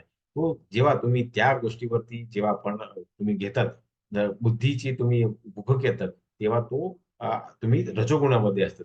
आणि जे अधर्म म्हणजे तुमची जी बुद्धिमत्ता जर दुर्योधन सारखी आहे, जर तुमच्या परिवारामध्ये, कुटुंबामध्ये जर असं काही कुठेतरी अ, झालेलं आहे आणि तुम्ही जर त्याप्रमाणे जर केलं, तर तुम्ही तमोगुणामध्ये आहे. तुम्ही स्वतःला एक अंग देऊ शकता. असा या 4 श्लोकेद्वारा भगवंतांनी आपल्याला बुद्धिमत्ताचा प्रकार दिलेला आहे. तर भौतिक स्वरूपाच्या पद्धतीवर आधारित 3 प्रकारचे निर्धारण म्हणजे जे निश्चय अटूट आहे, जे योग साधने स्थिरतेने टिकून राहतो आणि त्यामुळे मन, प्राण, इंद्रियांच्या क्रियावर नियंत्रण ठेवते तो सत्व.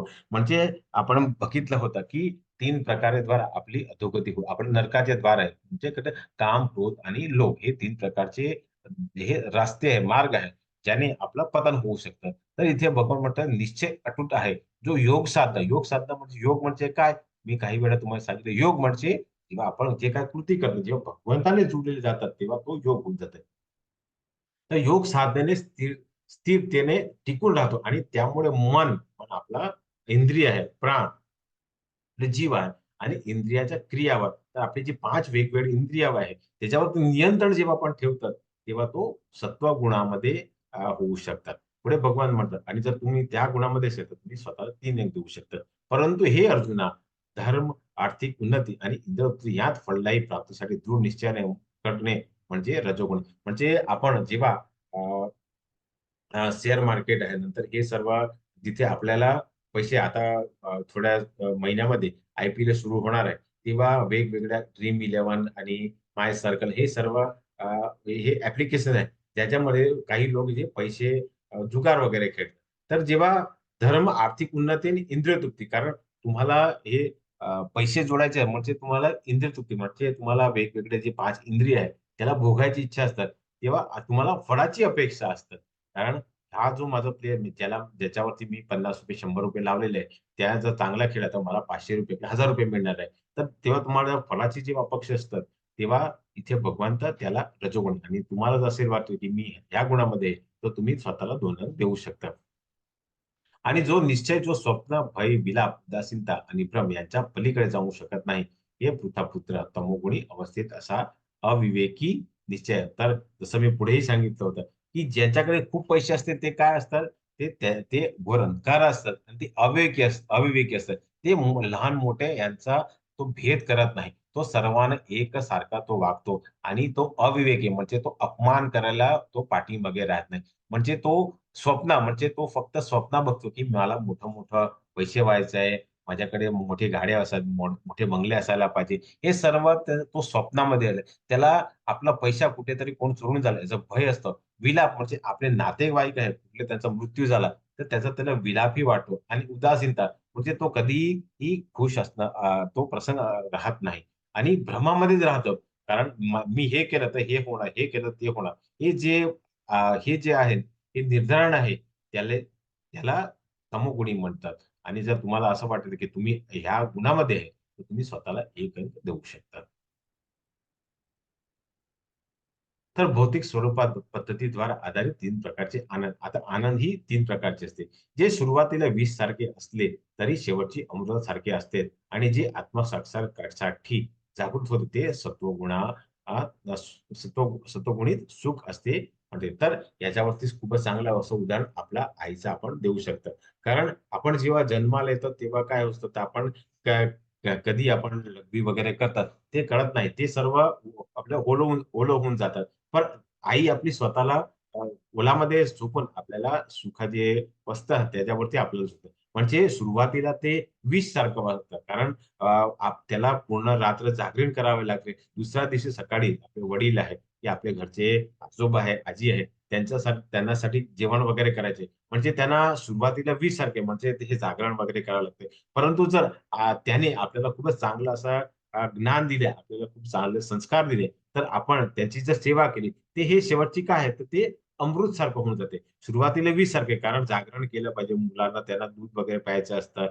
नंतर दुसऱ्या दिवशी उठून घरचे जे सर्व आहे ते काम करायचे असते. तर हे सर्व काय आहे, तर सुरुवातीला विष सारखे असतात, पण शेवटची ते अमृत. जेव्हा आपण चांगले मुलं असं वागतात, तेव्हा ते अमृत सारखं होऊन जातं. आणि जर तुम्हाला असं वाटेल, की हे जे काय आहे, हे चांगलं आहे, तर तुम्ही स्वतःला सत्वगुणी म्हणून तुम्ही स्वतः 3 अंक देऊ शकता. तो आनंद जो इंद्रियाच्या त्याच्या वस्तूच्या संपर्कातून प्राप्त होतो आणि जो आधी अमृतसारखा दिसतो, पण शेवटी विष असतो त्याला रजोगुण. म्हणजे आता भौतिक जगामध्ये राहतात, तर आता थंडीचे दिवस आहेत. तर तुम्हाला आता आईस्क्रीम खायची इच्छा आहे, कुठेतरी तुम्हाला कोल्ड ड्रिंक्स प्यायची इच्छा आहे. आता थंडीच्या आपण असल्यामुळे आपण हे थंड वस्तूचा उपभोग घेत नाही. तर ही सुरुवातीला काय आहे, ही सुरुवातीला अमृतसारखं आहे. शेवटची ते विष म्हणजे कुठेतरी आपल्याला आजारपण येणं, आपल्याला गळ्यामध्ये कुठेतरी इन्फेक्शन होणार, आपण बोलू शकणार नाही, कुठेतरी टॉन्सिल वगैरे होणार. हे सर्व काय आहे, तर हे रजोगुणामध्ये असते. आणि भौतिक जगामध्ये तर लहान मुलं आहेत, तर लहान मुलाला तुम्ही जर रोज एक चॉकलेट दिली, तर त्याच्यासाठी खूप चांगलं आहे. परंतु तोच मुलगा जर रोज 4-5 किंवा 8-10 पर्यंत चॉकलेट खाल्ले, तर कुठेतरी त्याच्या पोटाला त्रास होणार. म्हणजे त्याला सुरुवातीला ते इंद्रिय तृप्तीसाठी तो खूपच चांगला असतात. त्याला अमृतसारखं वाटलं, पण शेवटचा तो विषसारखा झाला. म्हणजे जर तुम्हाला असं वाटेल, की हे चांगलं आहे, तर तुम्ही रजोगुणामध्येचा आनंद तुम्ही घेतात आणि तुम्ही स्वतःला 2 अंक देऊ शकतात. पुढे भगवान म्हणतात आणि तो आनंद जो आत्मसाक्षासाठी आंध्र आहे, जो आरंभात शेवटपर्यंत भ्रम आणि जो निंद्रा, आळस आणि भ्रम यातून उत्पन्न होतो, तो तमोगुणी स्वभावाचा आहे. म्हणजे जे वेगवेगळ्या इंद्रिय तृप्तीचे उपभोग घेतात, त्यांना फक्त वाईट वस्तू बघायची आहे, वाईट वस्तू ऐकायची आहे. ते वाईट अ, अ, गोष्टीवरती त्यांचा खूप हे होतं. त्यांना मजा येते, त्यांना आनंद येतो. हे सर्व जे आहे, हे त्यांना झोपायचं खूप असतात. त्यांना कुठलं काम करायचं असतं. ते भ्रमामध्येच असतात. असे जे लोक आहेत, ते तमोगुणी स्वभावाचे आहेत आणि जर तुम्हाला वाटत असेल, की तुम्ही त्या गुणासारखेच आहे, तर तुम्ही स्वतःला 1 अंक देऊ शकता. तर आता आपण परिणाम घेऊया. तर 18 असा खूप चांगला आहे. जर तुमच्या आणि 12च्या जवळ आहे, तर तुम्हाला सुधारणा करावा लागेल. तर इथे 6 म्हणजे तुम्हाला आणखी खूप सुधारणा 12 छान आहे. 18 हे सगळ्यात श्रेष्ठ आहे. तर आता तुम्ही तुमचा स्वतःचा परिणाम बघू शकता.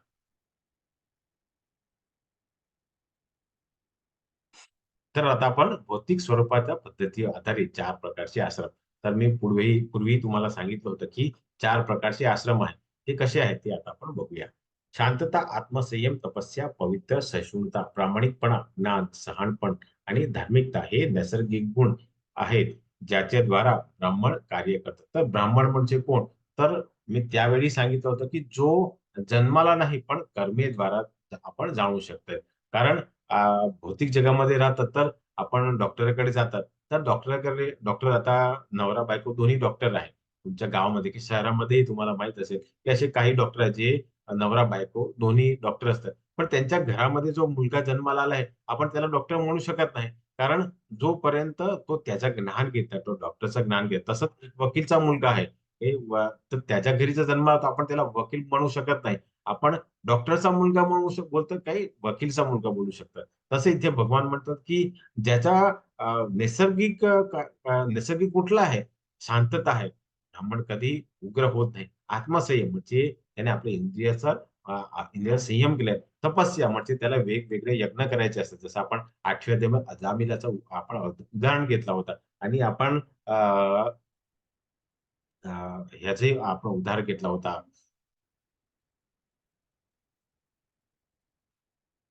मला आठवण आलं, मी सांगतो तुम्हाला. तपस्या म्हणजे वेगवेगळे यज्ञ वगैरे करायचे असतात. पवित्र म्हणजे तो आताचे ब्राह्मण आणि त्या काळीचे ब्राह्मण खूप फरक व्हायचे.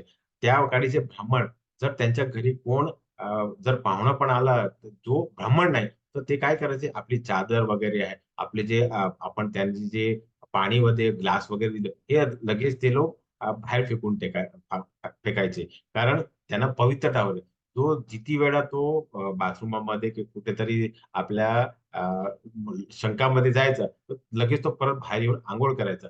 सहिष्णुता म्हणजे त्याला सर्व जे त्रास आहे तो सहन करायचा. प्रामाणिकपणा म्हणजे तो प्रामाणिकपणा, त्याच्याकडे जे ज्ञान आहे त्याचा तो सांगायचा. ज्ञान म्हणजे तो सदैव वेगवेगळ्या वेदाचा अभ्यास करायचा. शहाणपणा म्हणजे त्याला माहित होतं की कुठलं चांगला ज्ञान आहे, कुठला वाईट ज्ञान आहे. त्याला शहाणपण. आणि धार्मिकता म्हणजे तो वेगवेगळ्या जे तपस्या आहे, नंतर यज्ञ आहे, हे सर्व करायचं म्हणजे त्याला धार्मिकपणा. हे सर्व नैसर्गिक कोणाचं आहे? तर हे ब्राह्मणाचं आहे. तर हे या श्लोकेद्वारा भगवान आपल्याला ब्राह्मणामध्ये जे अ, ब्राह्मणाच्या आश्रमामध्ये जे असतात, त्याचं इथे या श्लोकेद्वारा वर्णन केले. पुढे भगवान म्हणतात, की वीरता, सामर्थ्य, दृढ निश्चय, साधन संपत्ती, युद्धातले धैर्य, औदार्य आणि नेतृत्व हे क्षत्रिय कामाचे नैसर्गिक गुण आहे. वीरता म्हणजे जो आता कुठेतरी अधर्म चालू आहे. जसं आपण सत्ययुगामध्ये बघितलं, तर त्यावेळी आपण अ, अ, हे नरसिंह हे भगवान श्रीकृष्णाचा अवतार म्हणून अवतीर्ण झाले. त्यांनी वीरता दाखवली. नंतर आपण जेव्हा अ, त्रेतायुगमध्ये भगवान श्रीराम तेही अवतीर्ण झाले होते आणि त्यांनी वीरता दाखवली होती. कारण कुठेतरी अधर्मी कंसाचा वध केला होता आणि भगवान श्रीकृष्ण तेही आणि अर्जुन हे क्षत्रिय होते. भगवान श्रीकृष्ण या शक्तिशाली होते. ते स्वतःही सर्व युग पूर्ण करू शकते. पण त्यांनी काय केलं? एका अ, अ, एका क्षत्रियाला तयार केलं म्हणजे त्याला मध्ये वीरता दाखवली, त्याला सामर्थ्य, दृढ निश्चय. आपण अभ्यास केला होता, की अर्जुनच एक असा, आपण जेव्हा ते द्रोणाचार्यांनी त्यांची कसोटी घेतली होती अ, अ, पक्षी वेदची, तर तेव्हा त्याने फक्त पक्षीचे डोळे बघितले म्हणजे तो दृढ नाही असतो. साधन संपत्ती म्हणजे त्याच्याकडे मोठं राज्य असतो. युद्धातले धैर्य म्हणजे हा जो गुणधर्म आहे तो क्षत्रियचा गुणधर्म म्हणजे कुठेतरी युद्ध सुरू असतात, तर त्याने इतरचे कोण राजांनी जर त्याने बोलावलं, की तू माझ्या मदतीसाठी ये, तर तो ना म्हणू शकत नाही. म्हणजे हे युद्धातले धैर्य. वगैरे नेतृत्व, हे नेतृत्व म्हणजे तो पुढे जाऊन युद्ध करतो. आता सारखे नेता नाही. आताचे नेते काय आहे? तर ते नेता दिल्लीमध्ये बसलेले आणि युद्ध कोण करतो? तो बॉर्डरचा सैनिक करतो. पण त्या काळी जो राजा होता, जो क्षत्रिय होता, तो पुढे जायचा आणि त्याच्या पाठीमागे सेना असायची. तर हे जे वीरता, सामर्थ्य, दृढनिश्चय, साधन संपत्ती, आदर्य हे नेतृत्व हे कोणाचे गुण आहे? तर हे क्षत्रियचा नैसर्गिक गुण आहे. पुढे भगवान म्हणतात, की शेती, गोरक्षण, व्यवसाय हे वेश्यासाठी आहे. आणि शूद्रासाठी श्रम आणि इतरची सेवा. म्हणजे आपल्या घरामध्ये जे वगैरे काम वगैरे करायला येतं, आपल्याला झाडू वगैरे मारायला येतात. नंतर कुठेतरी आपल्या घरामध्ये जेवण वगैरे करायला येतात. जे आपल्याला कपडे धुवायला येतात. हे सर्व काय आहे? ते श्रम करतात. जे इतरांची सेवा करतात. आणि मी आणि तुम्ही, मी पण आता कुठेतरी काम करतो, नोकरी करतो. तर मीही कुठल्याही आश्रमामध्येच आहे, परंतु मी शूद्रच आहे. कारण मी दुसऱ्याची सेवा करतो. जर मी शेती केली, मी गोरक्षण केलं, की मी कुठला छोटासाही व्यवसाय केला, तर मी वेश्याचा वेश्याच्या वर्णामध्ये येऊ शकतं. परंतु मी आता दुसऱ्यांसाठी श्रम करतो आणि दुसऱ्यांची सेवा करतो. मी जे कंपनीमध्ये नोकरी करतो, त्याच्या प्रसन्नासाठी मी करतो. म्हणजे मी एक शूद्र आहे. तर इथे भगवंत या 4 श्लोकेद्वारा आपल्याला आश्रमाचे वेगवेगळ्या नैसर्गिक गुण काय आहे, ते इथे वर्णन केलेलं आहे. पुढे भगवान म्हणतात, की जो सर्व प्राणीमात्राचा उद्गम आणि जो सर्वव्यापी आहे, त्यांच्या उपासनेने मनुष्य स्वतःचे कार्य करून सिद्धी प्राप्त करू शकतात.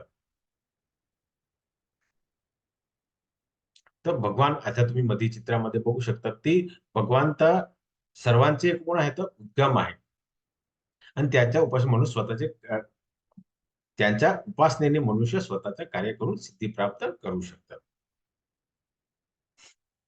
पुढे भगवान म्हणतात, स्वतःचा व्यवसायात गुंतलेले चांगले आहेत. जरी एखादे तेच पूर्णपणे केले, तरी दुसऱ्यांचा व्यवसाय स्वीकारून तो उत्तम प्रकारे पार पाडण्यापेक्षा एखाद्याच्या स्वभावानुसार विहित केलेल्या कर्तव्यावर पापी प्रतिक्रिया कधीही परिणाम होत नाही. तर आपण आश्रमाचा अभ्यास केला होता.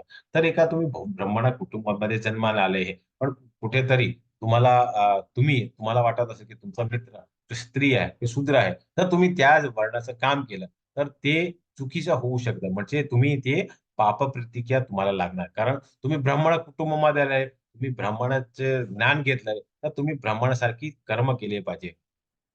नंतर तुम्ही क्षत्रिय आहे, परंतु तुमच्या गुणधर्मामध्ये तुम्ही शेती वगैरे करतात. कुठेतरी तुम्ही व्यवसाय करतात. तर तुम्ही हे काय आहे, तर तुम्ही अ, तुमचं जे विहित कर्म आहे, तुमच्यामध्ये शौर्यता आहे, वीरता आहे, सामर्थ्य आहे, हे सर्व सोडून तुम्ही काय करतात? ते वेश्याचं कार्य करतात. परंतु हे वेश्याचं जेव्हा काय करतात, कारण तुम्ही त्या गुणामध्ये नसल्यामुळे तुम्ही ते चांगल्या प्रकारे करू शकणार नाही. म्हणून तुम्हाला तिथे पाप प्रतिक्रिया लागू शकतात.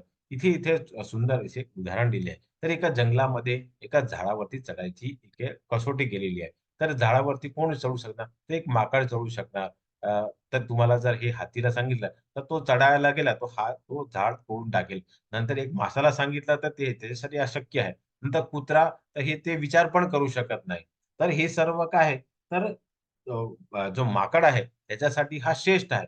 म्हणजे त्याच्या स्वभावानुसार तो कृती करणार, म्हणजे त्याला पाप प्रतिक्रिया लागणार नाही. परंतु ह्या कुत्र्याला, एक हातीला, की हा जो मासा आहे, त्यानं सांगितलं, ते होणार नाही. म्हणजे आपण ज्या स्वभावामध्ये आहे, आपण ज्या व्यवसायात आहे, आपण ज्या वर्णामध्ये आहे, आश्रमामध्ये, त्याचप्रमाणे जर आपण कर्म केलं, तर आपल्याला पाप प्रतिक्रिया लागत नाही. असं या श्लोकेद्वारे भगवान आपल्याला सांगायचा प्रयत्न केला. म्हणजे तुमचा स्वभाव कुठलाही असेल, तुमची ज्या आश्रमामध्ये आहे, तुमच्यामध्ये जे गुण आहेत, त्या प्रकारे जर तुम्ही कर्म केलं, तर तुम्ही त्या आश्रमामध्ये असणार, तुम्ही त्या वर्णामध्ये आहे. असं या श्लोकेद्वारे भगवान आपल्याला सांगण्याचा प्रयत्न केला.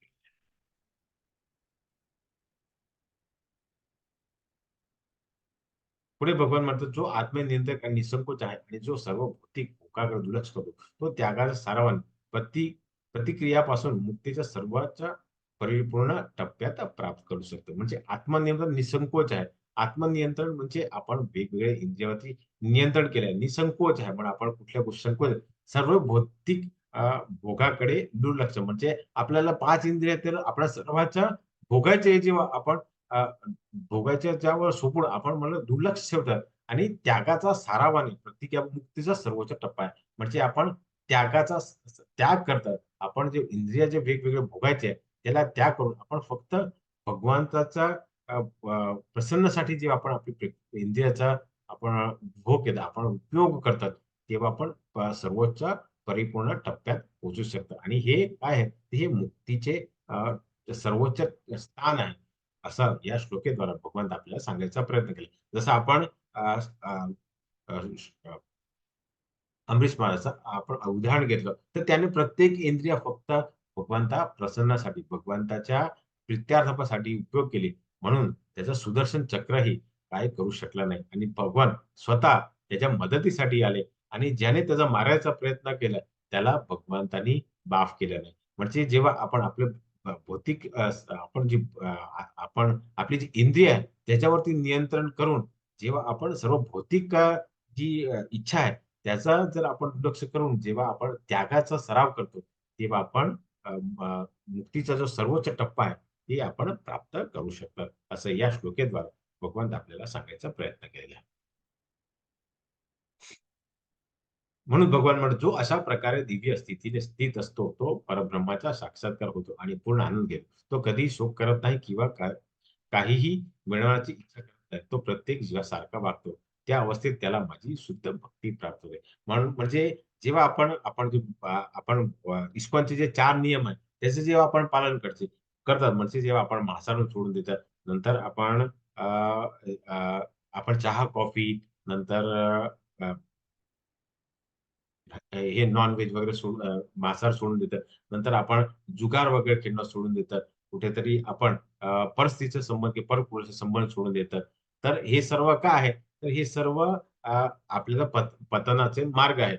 जेव्हा आपण बघतात की आपण नॉन-व्हेज खातात. नॉन-व्हेज म्हणजे काय? नॉन-व्हेज म्हणजे आपली इंद्रियाचा आपल्याला संतुष्टीसाठी काय आपली जी जीभ आहे, एक इंद्रिय आहे त्याचा संतोष जेव्हा आपण हे जे वेगवेगळे जीव आहेत, त्यांच्यामध्ये आपण भगवान परमात्मा स्थिर आहे, ते बघत नाही आणि त्यांच्या वध करून जेव्हा आपल्या इंद्रिय तृप्तीसाठी जेव्हा करतात, तेव्हा तो आनंदाचा परिपूर्ण होत नाही. परंतु आपण हे सर्वांचा त्याग करतो. आपण बघतात, की तोही एक जीव आहे. त्यांची जर हत्या केली, तर मला पाप लागेल.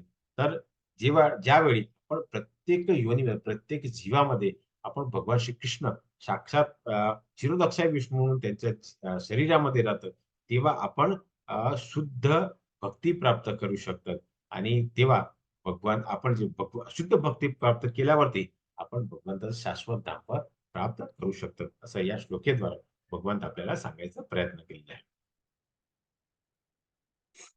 पुढे भगवान म्हणतात, "मी जसा आहे तसाच मला भगवंताच्या रूपात केवळ भक्तीने समजू शकतो." आणि जेव्हा मनुष्य अशा भक्तीने माझ्या पूर्ण जाणवीत येतो, तेव्हा तो वैकुंठामध्ये प्रवेश करू शकतात. जसं गेल्या श्लोकामध्ये सांगितलं, की जेव्हा आपण आपली जी इंद्रियावरती नियंत्रण केलं आणि फक्त आपली इंद्रिय जर फक्त भगवंताची सेवासाठी, भगवंताची भक्तीसाठी जर आपण केलं आणि प्रत्येक योनीमध्ये 84 लक्ष योनीमध्ये जेव्हा भगवान श्रीकृष्णच बघून शिरोदक्षा विष्णू तो आपला जीव म्हणून राहतो. जेव्हा आपण तेव्हा समक्ष बघतात, जेव्हा आपण संभावने बघतात, तेव्हा आपल्याला शुद्ध भक्ती मिळते आणि शुद्ध भक्तीमुळे मी जसं गेल्या श्लोकामध्ये सांगितलं, की आपण वैकुंठामध्ये प्रवेश करू शकतात. हे इथे चित्रामध्ये दिलेले आहे. पुढे भगवान म्हणतात, "सर्व प्रकारच्या कार्यात गुंतलेले असले तरी माझे शुद्ध भक्त माझ्या संरक्षणाखाली माझ्या कृपेने शाश्वत आणि अविनाशी देवस्थानपर्यंत पोहोचू शकतात." तर इथे चित्रामध्ये शिला प्रभुपादचं उदाहरण दिलं. तर शिला प्रभुपाद काय होते? तर ते शुद्ध भक्त होते. कारण जेव्हा आपण पहिल्या दिवशी आपण अभ्यास केला होता, की जेव्हा ते 1965 सालीमध्ये जेव्हा ते अमेरिकामध्ये गेले, तर त्यांच्याकडे फक्त ₹40 होते फक्त खिशामध्ये आणि ते एका कार्गो शिप कार्गो म्हणजे जे सामान वगैरे घेऊन जातात त्या शिपामध्ये गेले होते. तिकडे जाऊन त्याने 1 वर्षापर्यंत खूप प्रयत्न केला. भारतामध्ये खूप प्रयत्न केले त्याने. पण तिकडे प्रयत्न केले आणि तुम्हाला माहीत असेल की अमेरिकेसारखा भौतिकवादी देश आहे. तिथे नेहमी मांसाहार, दारू पिणं, जुगार, नंतर परस्त्रियांची वेगवेगळ्या स्तमन ठेवणं, हे सर्व खूपच असं सामान्य असतं. तर त्या लोकांमध्ये त्यांनी भगवंत श्रीकृष्णाचा प्रचार आणि प्रसार केला. भगवद्गीतेचा प्रसार केला. तर जेव्हा माझे शुद्ध भक्त माझ्या संग म्हणजे त्यांना कोणाचा भगवान श्रीकृष्ण संरक्षण होतं आणि त्यामुळे त्यांना शाश्वत आणि अविनाशी असं भगवान त्यांचं पूर्णकावृंद प्राप्त झालं. तर आता आजपासून आज आपला शेवटचा दिवस आहे आणि तुमच्या ग्रुपामध्येही माताजीने तुम्हाला आपला जो एप्रिलचा बॅच आहे, त्याची लिंक वगैरे, त्याचं पोस्टर, त्यांचे व्हिडिओ तुमच्या ग्रुपामध्ये शेअर केलेला आहे. तर तुम्ही काय केलं पाहिजे? तुम्ही वर्ग घेऊ शकत नाही, की तुम्ही परत ही इकडे येऊ शकत नाही. तर तुम्ही काय केलं पाहिजे? तुम्ही आपला जो भगवान श्रीकृष्णाचा जो ज्ञान आहे, त्याच्या प्रचारासाठी तुमच्या नातेवाईक आहे, कुटुंबाकडे, तुमच्या मित्रामध्ये, हे ग्रुपमध्ये किंवा तुमच्या स्टेटसमध्ये तुम्ही हे व्हिडिओ आणि पोस्टर तुम्ही शेअर केलं पाहिजे. कारण तेव्हाच तुम्ही भगवंताची जेव्हा प्रचार आणि प्रसारासाठी सेवा करतात, तेव्हा तुम्ही शुद्ध भक्त होऊन भगवंताच्या संरक्षणाखाली येऊन भगवंताची शाश्वत आणि अविनाशी कृपा प्राप्त करू शकतात आणि त्यांचा निवासी प्राप्त करू शकतात. असं या श्लोकेद्वारे भगवंत आपल्याला सांगण्याचा प्रयत्न केलेला आहे.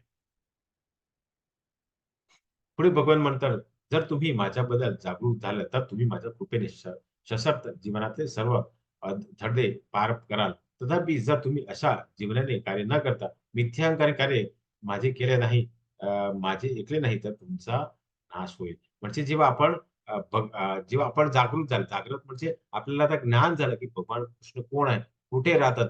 तिकडे पोहोचायसाठी आपण वेगवेगळे किती मार्ग आपण बघितले. तर आपण कलियुगामध्ये मार्ग कुठला आहे? तो हरिनाम संकीर्तन, हरिनामचा जप आहे. तो जर आपण तो केला, आपण जे काही कर्म केलं, तो निष्काम कर्म केले, जे भगवान विष्णूचा प्रीत्यर्पण जेव्हा आपण काम करतात, तेव्हा आपण भगवंताचा शाश्वत धाम पोहोचू शकतो. परंतु असं जर आपण करत नाही, फक्त आपण अहंकार म्हणून जेव्हा आपण हे कार्य करत नाही आणि अहंकार म्हणून आपण भौतिक जगाचं जर कार्य केलं, तर निश्चितपणे आपला विनाश म्हणजे आपला खालच्या योनीमध्ये पतन होऊ शकतं. असं या श्लोकेद्वारे भगवंत आपल्याला सांगायचा प्रयत्न केलेला आहे. पुढे भगवान म्हणतात, "हे अर्जुना, भगवान सर्वांच्या हृदयात विराजमान आहेत आणि भौतिक शक्तीने बनलेले यंत्रावर बसलेले सर्व जीवा जीवांना मायेने भटकत आहे." तर भगवंताने आपली जे त्रिगुणी आहे, त्याच्यामध्ये आपल्याला टाकलेले प्रत्येक हृदयामध्ये ते आहे. पण कुठेतरी मायाचा प्रभाव जास्त असल्यामुळे आपण भौतिक जगामध्ये आपण फक्त भोग करतात आणि भगवंताला आपण विसरून जातात. आणि तुम्हाला काही भौतिक जगाचे लोक आहेत, जे काही वर्षापर्यंत, काही महिन्यापर्यंत ते मंदिरामध्ये जात नाही. भगवंताची भक्ती करत नाही. कुठेतरी अ, त्यांची उपासना करत नाही. तर हे सर्व काय आहे? तर हे सर्व पतित लोक आहेत आणि म्हणजे त्यांचा उद्धार होत नाही आणि ते वेगवेगळ्या योनीमध्ये, वेगवेगळ्या अ, अ, खालच्या योनीमध्ये त्यांचा पतन होतात. असं या श्लोकेद्वारे भगवान आपल्याला सांगितलं. म्हणजे ते वेगवेगळ्या योनीमध्ये भ्रमण करत असतात. असं या श्लोकेद्वारे भगवंत आपल्याला सांगायचा प्रयत्न केले. म्हणून इथे पुढे भगवान म्हणतात, की "हे भरताच्या वंशजा, त्याला पूर्णपणे शरण जा. त्याच्या कृपेने तुमची दिव्य शांती आणि परम आणि शाश्वत निवास मिळेल." तर आपण तिसऱ्या दिवशी आपण एका मिथ्याचारीचं आपण उदाहरण घेतला होता आणि तिथे आपण राजा रुद्रप्रतापचं उदाहरण घेतलं होतं, की ज्यावेळी एका रथयात्रा निघणार होती, तेव्हा त्याने आपला अहंकार म्हणजे तो राजा होता. तर राजाचा अहंकार सोडून त्याने एका सामान्य मनुष्यासारखा एका कचरा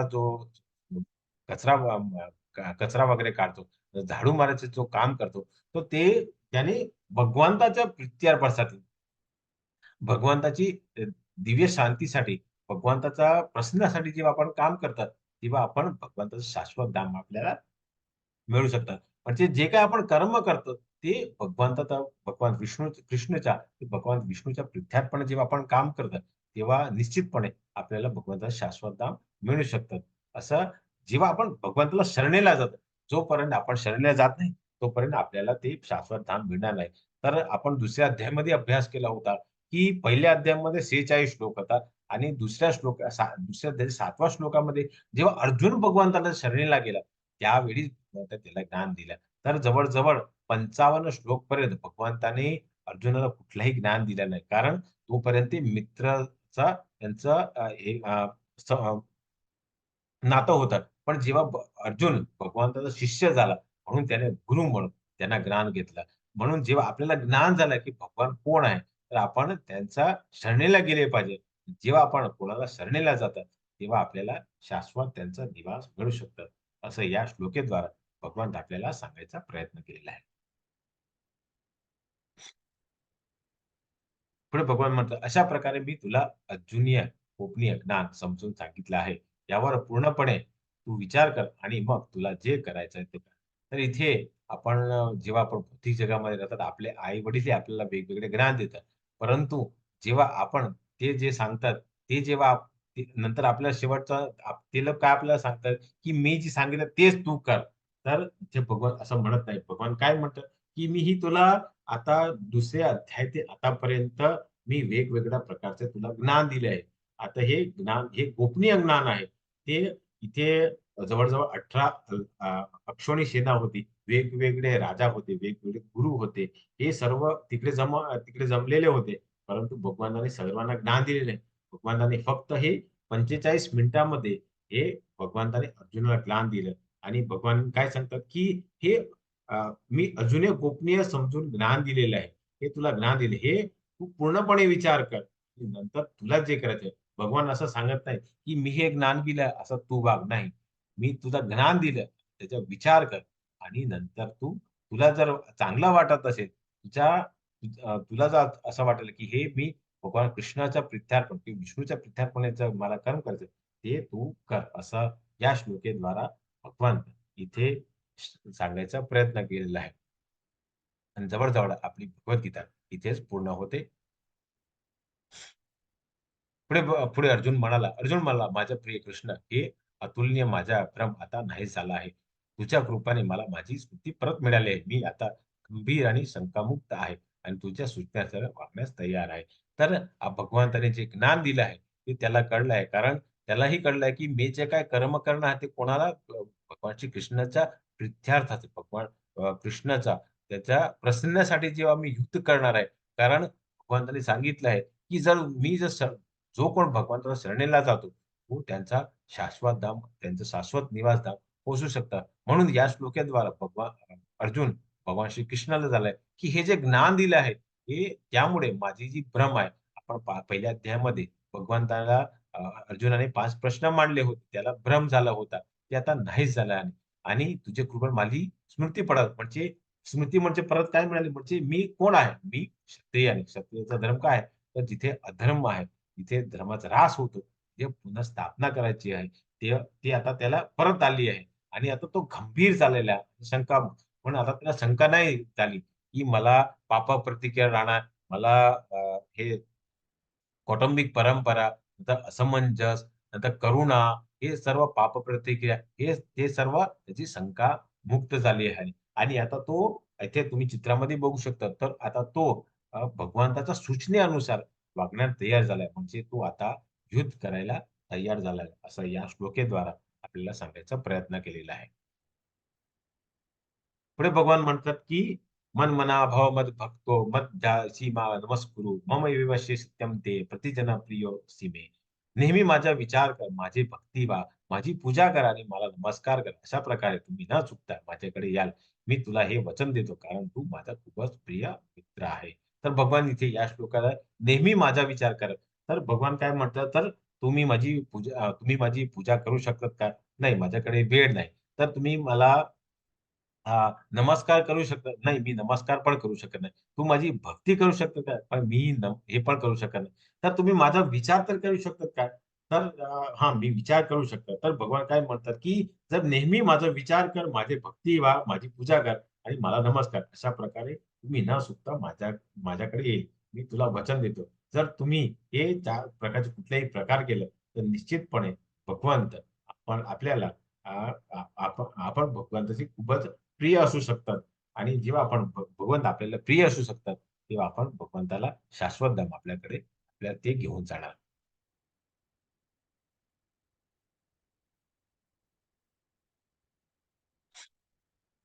पुढे भगवान म्हणतात, सर्व धर्म परित्याज्य मामेकम शरणं व्रज अहं त्वं सर्व पापेभ्यो मोक्षयिष्यामि मा शुचः. सर्व प्रकारचा धर्माचा त्याग करून फक्त मला शरणं जा. मी तुला सर्व पापी प्रत्येक पाप मुक्त करेन. घाबरू नको. म्हणजे सर्व धर्म म्हणजे आपलं धर्म म्हणजे काय? विहित कर्म आहे.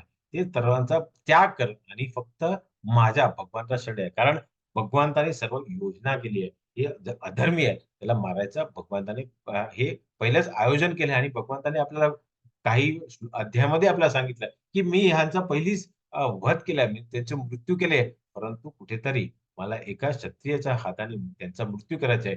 कारण त्यांचाही कुठेतरी अ, त्यांना मुक्त करायचे आहे. म्हणून भगवान म्हणतात, की सर्व धर्माचा त्याग करून मला शरण या. मी तुला सर्व पापी कारण जेव्हा आपण आपल्या वडिलांचे आपल्यापेक्षा मोठ्या वयाचे जेव्हा आपण त्यांचा वध करतात, त्यांचं मृत्यूचं कारण होऊन जातात, ते आपल्याला पाप लागतात. पण इथे भगवान म्हणतात, जेव्हा तू माझ्या शरणी माझी योजनामध्ये जर तू जे काही कर्म केले, कृती केले, तर तू पाप प्रत्येकापासून मुक्त होऊ हो.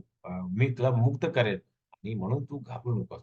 तू युद्ध कर. असं या श्लोकेद्वारे भगवान अर्जुनाला सांगितलेलं आपल्याला सांगितलं, की आपण ज्या वर्णामध्ये असतो, तर ज्या वर्णामध्ये जेव्हा जे कुठेतरी अधर्म आहे, कुठेतरी धर्माचा ऱ्हास होतो, तेव्हा आपण ज्या भगवंतालाच आपण प्रीत्यार्पण करतो, विष्णूचा प्रीत्यार्पण जेव्हा आपण कर्म करतात, तेव्हा निश्चितपणे आपणही पाप प्रतीकापासून मुक्त होऊ शकतात. असा या श्लोकेद्वारा भगवंताने अर्जुनाला अर्जुनाच्या माध्यमाने आपल्यालाही सांगायचा प्रयत्न केला आहे. म्हणून आपल्याला सर्व आपल्या धर्माचा त्याग करून भगवंताला शरणी गेले पाहिजे आणि त्याप्रमाणे कर्म केले पाहिजे. पुढे भगवान म्हणतात, की हे गोपनीय ज्ञान त्या व्यक्तीला कधीही समजून सांगता येणार नाही, जे कठोर भक्त किंवा भक्ती सेवेत व्यस्त नाही किंवा ज्यांना माझे हेव वाटतो. म्हणजे असे ज्ञान कोणाला भेटत नाही, जे असं आता आता आपण पहिल्या दिवशी मी तुला सांगितलं, की जवळ-जवळ 10 लोक आले होते वर्गामध्ये. नंतर जे जे कठोर आहे, जे भक्ती किंवा भक्तीसेवेत व्यस्त नाही, म्हणजे ते भौतिक जगामध्ये असतात. त्यांना फक्त पैसे वगैरे कमवायचे. कुठेतरी त्यांना अ, मार्गामध्ये यायचं नाही. ते त्यांना भगवान कोण आहे, त्याचा हेव नाही. असं या श्लोकेद्वारा भगवंत आपल्याला सांगत. म्हणजे भगवान म्हणतात, की भक्ती सेवा केली पाहिजे आणि नेहमी माझाही स्मरण केले पाहिजे. आणि हे कोण समजू शकत नाही, जे लोक कठोर आहेत. ज्यांना भौतिक जगामध्ये राहायचं आहे आणि त्यांना भक्त आणि भक्तीसोबतही राहायचे नसतात. असे लोक भगवंताला कधी शरणेला येत नाही आणि भगवंताला जाणू शकत नाही. असं या श्लोकेद्वारा भगवंत आपल्याला सांगायचा प्रयत्न केलेला आहे. पुढे भगवान म्हणतात, "जो भक्तांना हे परम रहस्य समजून सांगतो, त्याला शुद्ध भक्ती सेवेचे हमी दिली जाते आणि शेवटी तो माझ्याकडे परत येतो." तर इथे चित्रामध्ये भगवंताने आपल्याला शिला प्रभुपाद तर शिला प्रभुपादांनी ते शुद्ध भक्त होते. कारण त्याने आपलं पूर्ण जीवन फक्त कृष्ण भावना भावित क्रियासाठी पूर्ण केलं आणि म्हणून ते भगवंताच्या शाश्वत धामाकडे पोहोचले. पुढे भगवंत या जगात मला त्यापेक्षा प्रिय असा कोणीही सेवक नाही आणि याहून अधिक प्रिय कोणी असणार नाही. म्हणजे जेव्हा आपण भगवंताच्या ज्ञानाचा जेव्हा प्रचार आणि प्रसार करतो, तेव्हा भगवंतांना असा सेवक खूप आवडतो आणि तो सगळ्यांत प्रिय आणि त्याच्या आणखीन प्रिय कोण होऊ शकत नाही. तुम्ही कितीही मंदिरामध्ये तुम्ही सेवा केली, कुठेतरी तुम्ही यज्ञ तपस्या केले. परंतु जो जो ज्ञानाचा प्रचार आणि प्रसार करत नाही, तो भगवंताला सगळ्यात प्रिय कोण आहे? तो त्याच्या ज्ञानाचा प्रचार आणि प्रसार. जसं मी थोड्या वेळीपूर्वी तुम्हाला सांगितलं, की आता आपली नवीन बॅच जे 45वी बॅच आहे, ती 1 पासून सुरुवात होणार आहे. तर त्याचा तुम्ही प्रचार आणि प्रसार करा. कारण तुम्ही हे ज्ञान तुमच्या नातेवाईकात, तुमच्या कुटुंबांना, तुमच्या मित्रांना हे सर्व ज्ञान देणार आहे. यामुळे त्यांच्याही जीवनामध्ये फार बदलाव येणार आहे. तर जेव्हा तुम्ही अशी सेवा करतात, तेव्हा तुम्ही भगवंताचे प्रिय होऊ शकतात. असा या 2 श्लोकेद्वारा भगवंताने आपल्याला सांगायचा प्रयत्न केलेला आहे. पुढे भगवान म्हणतात आणि मी घोषित करतो, की जो आपल्या या पवित्र संभाषणाचा अभ्यास करतो, त्याच्या बुद्धीने माझी पूजा करतात. म्हणजे आता आज आपला अध्ययन वर्ग पूर्ण झाला. तर आता तुम्ही उद्यापासून तर तुम्ही हे भगवद्गीता जर तुमच्याकडे जर असेल तर तुम्ही परत मंदिरामध्ये ठेवली. तुमची माळ आहे, ती परत कुठे तुम्ही आपल्या कपाटामध्ये ठेवली. तर त्याचा काही उपयोग नाही. तर इथे भगवान म्हणतात, की जो या पवित्र संभाषणाचा अभ्यास करतो. आता 18 दिवसाचे वेगवेगळे 18 मी YouTubeमध्ये लिंक तुम्हाला शेअर केली आहे. माताजीने शेअर केली आहे. मी माताजीला शेअर केली होती. तर त्याचे संभाषणाचा अभ्यास करा. परत-परत भगवद्गीता वाचा. तुम्हाला काही प्रश्न असेल तर तुम्ही आमच्या ॲडमिनला तुम्ही कॉन्टॅक्ट करा आणि भगवंताची पूजा करा. तो बुद्धी माझी पूजा करतो. ते आता तुम्हाला ज्ञान आलंय. भगवान श्रीकृष्ण कोण आहे? तर आता नेहमी तुम्ही त्याचा अभ्यास केला पाहिजे. असं या श्लोकेद्वारा भगवंत आपल्याला सांगायचा प्रयत्न आपला भगवद्गीताचा हा जो अध्ययन वर्ग आहे, तो पूर्ण होतो. पण भगवद्गीता पूर्ण होत नाही. तर त्याचा नेहमी तुम्ही अभ्यास केला पाहिजे आणि भगवंताचं स्मरण केले पाहिजे.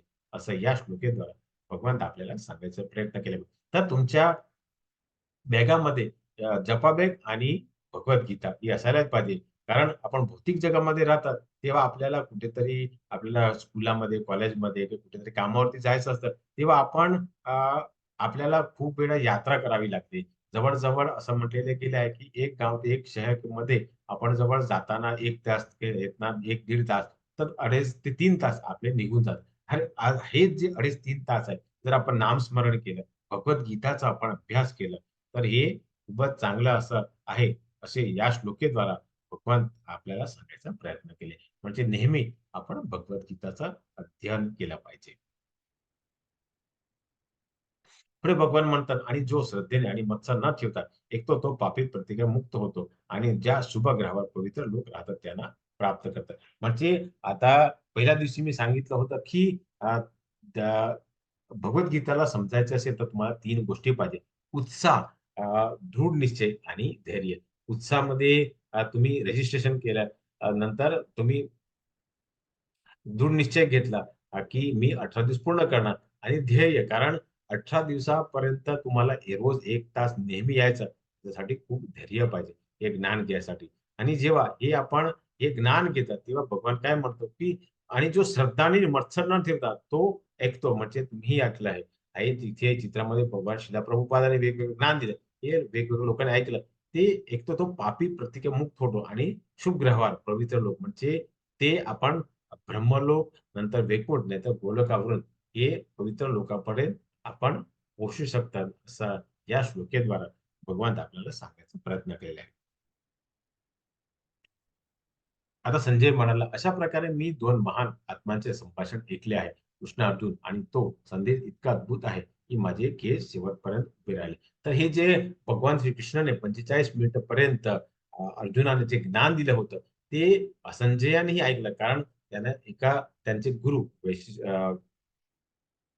व्यासदेव त्यानं विशिष्ट नेत्र दिले होते. त्यामुळे तो दिल्लीहून बसून तो 144 जवळ-जवळ किलोमीटर असा कुरुक्षेत्राकडे जे काही घडले होते, ते त्याने ऐकलं आणि हे ऐकल्यानंतर काय झालं, हे संभाषण आत्माचे संभाषण ऐकले आहे आणि कृष्ण, अर्जुन हे इतके अद्भुत आहे म्हणजे हे ज्ञान खूपच अद्भुत आहे आणि जे सुरुवातीला जे ज्ञान दिलं ते शेवटपर्यंत त्याचे शेवटपर्यंत केस ते उभे राहिले. कारण तो इतका दिव्य होतं. पुढे म्हणतात, की व्यासाच्या कृपाने मी अत्यंत कोविद. मी जसं तुम्हाला सांगितलं, की त्याने दिव्य चक्षु दिले होते. थेट गूढवादाचा स्वामी कृष्णा यांच्यामध्ये ऐकले आहे, जे अर्जुनाशी व्यतिरिक्त बोलते होते. म्हणजे त्यांनी वन टू वन असं त्यांनी ज्ञान दिलं होतं. तर आता कोणी तुम्हाला विचारू शकतात, की अ, कुठे असं लिहिलं आहे, की हे ज्ञान भगवान भगवानाने अर्जुनाला ज्ञान दिलं. तर तेव्हा तुम्ही म्हणू शकता, की आपणाला एक विटनेस पाहिजे. तो विटनेस कोण आहे? तर इथे विटनेस व्यासाच्या कृपाने ज्याला चक्षु आहे हो, संजय हा विटनेस आहे, की भगवान श्रीकृष्णाने अर्जुनाला ज्ञान दिलं होतं. पुढे संजय म्हणतात, "हे राजा, कृष्ण आणि अर्जुन यांच्याबद्दल हे अद्भुत आणि पवित्र संवाद मी वारंवार आठवतो. प्रत्येक क्षणी रोमांच होऊन मला आनंद येतो." जसं आपण भगवद्गीता आज पूर्ण झाली.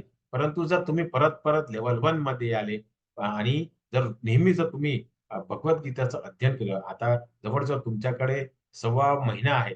जोपर्यंत तुम्ही रोज 1-1, 2-2 श्लोक वाचून की एक-एक अध्यायाचा तुमच्याकडे वेळ असेल, तर वाचला तर तुम्हाला हे अद्भुत आणि पवित्र ज्ञान जे संवादद्वारा भगवान श्रीकृष्ण अर्जुनाला दिलं, ते तुम्ही जर वाचल्यावरती, तर तुम्हालाही रोमांच होऊन तुम्हालाही आनंद मिळू शकतात. असं असा आनंद जे आनंद संजय याला भगवान श्रीकृष्ण आणि अर्जुनचा संवाद ऐकून झाला होता. तेच आनंद आणि रोमांच तुम्हालाही जर तुम्ही नेहमी अभ्यास केला, तर होऊ शकतात. असं या 3 श्लोकेद्वारा संजयाने आपले राजा धृतराष्ट्राला सांगितलं.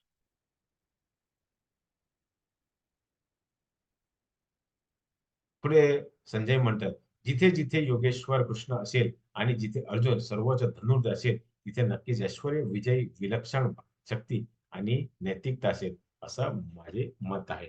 नंतर आता संजयाने सांगितलं, की जिथे योगेश्वर भगवान श्रीकृष्ण आहे, जिथे धनुर्धर सर्वोच्च धनुर्धर म्हणजे तो सव्यसाची साची आहे. म्हणजे तो दोन्ही हाताने धनुष्यबाण चालायचा. तिथे ऐश्वर्य म्हणजे धनसंपदा, विजय म्हणजे तिथे विजय होणार. विलक्षण शक्ती आहे आणि नैतिकता म्हणजे ज्या गोष्टीवरती आपण अधर्माच्या बाजूने जात नाही. जेव्हा आपण नैतिकताने काम करतो त्याला नैतिकता असे माझे मत आहे. आणि तिथे चित्रामध्ये बघितलं जेव्हा हे ज्ञान पूर्ण झालं 45 मिनिटाचं पूर्ण ज्ञान झालं. नंतर आपण पहिल्या दिवशी अभ्यास केला होता, की शंख फुकणे झाले आणि युद्ध पुकारलं गेलं. म्हणजे जेव्हा युद्ध पुकारलं गेलं तेव्हा संजय आपले राजा म्हणतात, की जिथे योगेश्वर आणि जे कृष्ण असते तेव्हा ऐश्वर्य, विजय आणि विलक्षण भक्ती आणि नैतिकता असेल, असं संजयाचं मत आहे. त्यांनी आपल्या राजा धृतराष्ट्राला सांगितलं.